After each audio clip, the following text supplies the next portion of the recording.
Hey, friends, and welcome into the TexAgs Rewind here on Monday, October the 6th, 2025. This is brought to you by Specs, Halloween with Specs, and the perfect for your potent portions. Let me start that.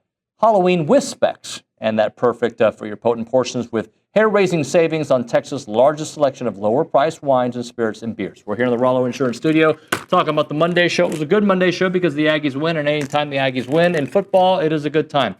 Ella Ryan. Favorite part of the program? My favorite part was just then with Chris. I think it's fun to, talk to someone and have some friendly competition heading into the weekend. Yeah, Chris Doering from the SEC Network was with us. Nick Savage, what was your favorite part? I'm going to go David Nuno. What about me in particular? Your blue hoodie, because you're a Florida fan, obviously. Florida, Miami. I root for the Aggies and the Aggies only. The Aggies are we. I'm going to go with, I don't ever ask myself, I'm going to go with Marty Smith. Was he on the rewind? Of course. Who else is on the rewind? OB, Billy. That's it. Chris Doering, Marty. A really good rewind. Check it, please. But it's the SEC. When Le'Veon Moss got hurt last year, nobody felt sorry for A&M. Nobody. So it's the SEC. If you've got some issues, you know what? Tough break. I don't care. And what you do when your opponent has some issues, some tough breaks, then what you do is you exploit them, dominate them, capitalize on it, and that's what A&M. By the way, most games in the SEC are going to be close. Most stuff. Yeah, but the frustrating thing about A&M, let's be honest. Yes, it's true. Most games are going to be close. But by gosh, make it close because the other team is staying in the game and not because you're allowing them to. Yeah. By the way, A&M gives up so much yardage on returns because of holding, and I get it. They're defensive backs out there. They're not asked to block. The first year I played organized football, I was in the third grade for the Red Hornets in Mesquite, Texas, and our coach told us to block. He says, just grab a hold of your own jersey to block. Maybe they need to try that on the punt returns because a lot of those returns are going to be long returns anyway. Yeah. If you just get out of the way. So, my point is, I went on a rant. A&M so far has kept its opponents with its own penalties and mistakes, has kept its opponents in the game. We could have seen two games now where A&M could have won by 28 points. Well, that first drive of the game, 3 penalties in the first 2 minutes, and it negated a big Le'Veon run and some other big plays. Had they, I don't know if I can guarantee points on that drive, but I was feeling pretty good about that. You need to get off to a good start, and I think this is going to be, outside of Notre Dame, the biggest challenge A&M has had yet is Florida this weekend.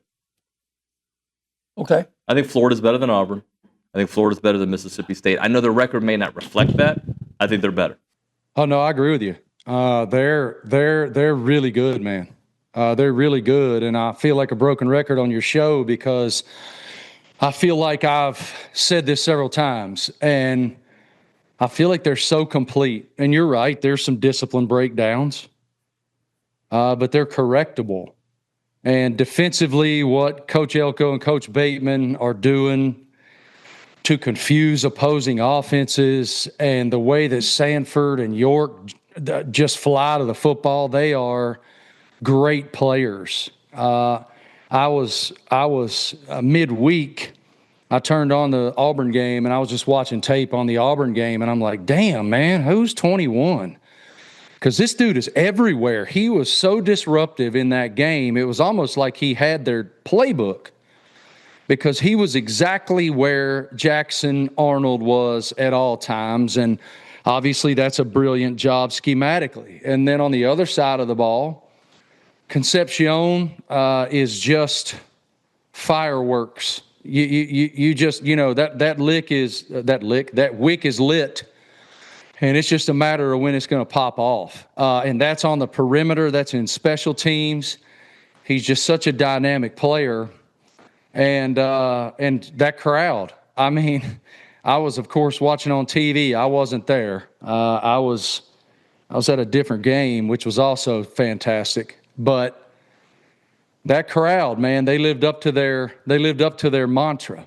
It seemed electric in there, man. And to be undefeated at this point, having beaten multiple quality opponents, I don't know how you could be happier if you were a Texas A&M fan. 1998 A&M, there were a lot of teams, and this team kind of reminds me of that from a standpoint of they might play a lot of close games, but they've just got that DNA, and they're built to where they're going to win close games. Maybe not, though. Maybe they're just going to pull away in a lot of these games like they did Mississippi State. You know, it feels like they learned, from Auburn to Mississippi State, like they said, okay, we're fine. We've been in a close game like this. Now let's do what we didn't do last week and put these guys away. And they did that. And I know those calm, rational conversations don't really go on, but in the head, they're sitting there on the sideline, and whether it's all the fans or everyone, I was actually sitting over there by Ella and her family when the goal line stand, when A&M couldn't punch it in. It's like, it's frustrating, and you're down 3-0, and you're like, hey, you should have taken the lead right there, and you could build it up before halftime. God forbid you go behind 10-0 here. But they're not going to drive 98 on A&M, and you're going to get the ball back, and you're going to figure this out. It's a different feeling. It's a good feeling. And I can imagine if we're feeling that way, the team is that and then some. So on that schedule, David, I mean, not on that schedule, but on the schedule against anyone, like, who would you – here's my thing. And I keep listening to college football, and they're giving A&M a ton of credit. But they're also so reluctant to include them and leave some of these other newcomers behind and put A&M into that group with the teams that they expected to be there, which were Ohio State, Oregon, and then also Miami. Now, Miami, to me, is the one team that's proven more on the field than A&M. And I still, by the way, wouldn't be scared of Miami. They were in a really close game with Florida in the fourth quarter. Notre Dame gave them everything they could handle, just like they gave A&M. So, I mean, I'm not putting them on any sort of pedestal. Let me start with the praise for the Aggies first and foremost. I just got off doing another radio interview, and I have Ole Miss at the top of my power rankings. I have Alabama right behind them. But I think Texas A&M has the highest ceiling of any team in the SEC right now, and they're figuring things out. They can win in a number of different ways, but I think you're seeing the personality of who they want to be. That's a team that's proving that they can run the football with over 200 yards, almost 300 yards this past weekend, and the smothering nature of that defense. So I'm excited about where the Aggies are heading right now. But as it relates to Florida, I was very happy on Saturday and also very pissed off because I'm thinking, like, this is a great win, but where the hell has it been the rest of the season? You know, you get off to another slow start. You look at the play calling, getting Jaden Ball the ball 8 times on that first drive. That's what you should have been doing all season long, pushing the ball down the field. I know Dallas Wilson made his debut, but there's a number of other really talented receivers around DJ Lagway. So pushing the ball down the field is something I would have liked to have seen. But to your point, the defense has really been lights out, and what has kept Florida even in some of these ball games that they've had a chance to be competitive with LSU, Miami. So it finally, you felt like you got a 3-phase performance. You get the block punt for the safety. The offense puts up 27 of their own. So I like the direction of this program, but can you keep it going? Can you go on the road and sustain that same level of effort? I thought the Swamp crowd was really a factor. 5 false start penalties, 1 delay of game penalty. But obviously, they're stepping into one of the most intimidating environments there at Kyle Field. So anxious to see how DJ Lagway handles that, how DJ Lagway handles the emotion. Liucci, you and I have talked about him growing up an Aggie fan. What's it going to be like? He didn't get to play at Texas last year when he was injured. So I think there's a lot of different nuances that we got to consider when we handicap this game.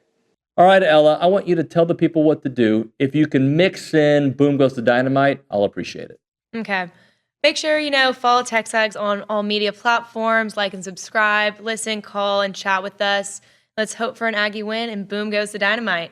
She's so good. That's why I can throw her anything. Love it. And she gets it done. See you next time.